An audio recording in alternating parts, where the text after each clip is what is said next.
গাজীপুরের সাংবাদিক তুহিন হত্যার প্রতিবাদে সাতক্ষীরার সাংবাদিক শহীদ আলাউদ্দিন চত্বরে চলছে মানববন্ধন।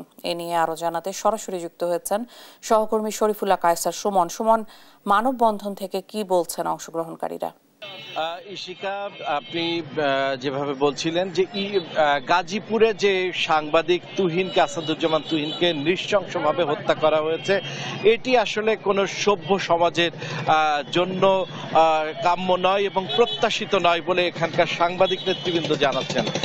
তারা বারবার জানাচ্ছেন যে গণমাধ্যম যদি এভাবে আক্রান্ত হয় তাহলে আসলে রাষ্ট্রের বর্তমান চিত্রটি কি সেটি আসলে প্রমাণিত হয়ে যায় এবং প্রতীয়মান হয়।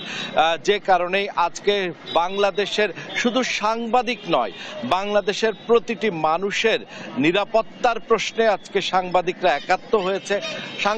সাংবাদিকরা তারা আজকে প্রতিবাদে আজকে এই জায়গায় দাঁড়িয়েছে। সাতক্ষীরার শহীদ সাংবাদিক আলাউদ্দিন চত্বরে দাঁড়িয়েছেন, তারা প্রতিবাদ করছেন এবং তাদের বক্তব্য হচ্ছে অনতিবিলম্বে যারা সাংবাদিক তুহিনকে হত্যা করেছে, হত্যার সাথে যারা জড়িত তাদেরকে আইনের আওতায় আনতে হবে এবং এই তুহিন হত্যার বিচার কার্যক্রমের এবং তাদের বিরুদ্ধে দৃষ্টান্তমূলক শাস্তির মধ্য দিয়ে প্রমাণ করতে হবে যে আমরা সভ্য সমাজের মধ্যে আমরা আছি। না হলে আসলে পরিস্থিতিটা এতটা ভয়ানক, সাধারণ মানুষ আসলে কতটুকু চলতে ফিরতে পারবে তা নিয়ে সংশয় প্রকাশ করছে সাতক্ষীরার সাংবাদিক সমাজ, সাংবাদিক নেতৃবৃন্দ।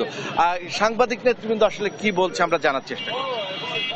দেখুন, আসলে গত পরশুদিনকার ঘটনায় পুলিশ, আমরা এই পর্যন্ত যতটুকু শুনেছি যে সিসিটিভির ফুটেজ দেখে শনাক্ত হয়েছে এরকম 4-5 জনকে গ্রেপ্তার করেছে।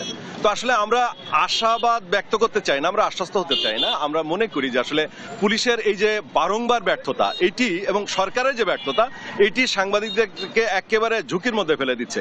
আপনারা জানেন যে আসলে সাগর রুনি হত্যাকাণ্ড সহ যতগুলো হত্যাকাণ্ড হয়েছে সে কোনো হত্যাকাণ্ডে 200 বার একটা প্রতিবেদন পেছানোর তারিখ নির্ধারণ করা হয়, 200 বার পিছানো হয়। এর উপরে ট্র্যাজিক ব্যাপার পৃথিবীর ইতিহাসে নাই। সুতরাং আমরা মনে করি আসলে দেখুন যে গ্রামগঞ্জে যদি একটা গরু ছাগলকেও মানুষ জবাই করে অথবা দেখা গেছে যে তাদেরকে হত্যা করে তাহলেও কিন্তু বিচার হয়। অথচ দেখা গেছে আমরা বাংলাদেশের প্রেক্ষাপটে দেখতে পাচ্ছি যে আসলে কোনো রকমভাবে সাংবাদিকদের উপরে হামলা, মামলা, এমনকি তাদেরকে জীবননাশ করেও কিন্তু সন্ত্রাসীরা বারংবার পার পেয়ে গিয়েছে। তো আমরা এই ঘটনায় যে জিনিসটা বলতে চাই সেটি হলো যে যদি এর সুষ্ঠু বিচার না হয় তাহলে কিন্তু সারা দেশের সাংবাদিকরা যে রাজপথে আবারও তারা শুনছিলাম ইশিকা যে এর প্রয়োজনে রাজপথে আরো বৃহত্তর আন্দোলনের ঘোষণা দিলেন সাংবাদিক নেতৃবৃন্দ। এই ছিল সাতক্ষীরার সাংবাদিকদের যে আন্দোলন কর্মসূচি, সেই কর্মসূচির সর্বশেষ ইশিকা।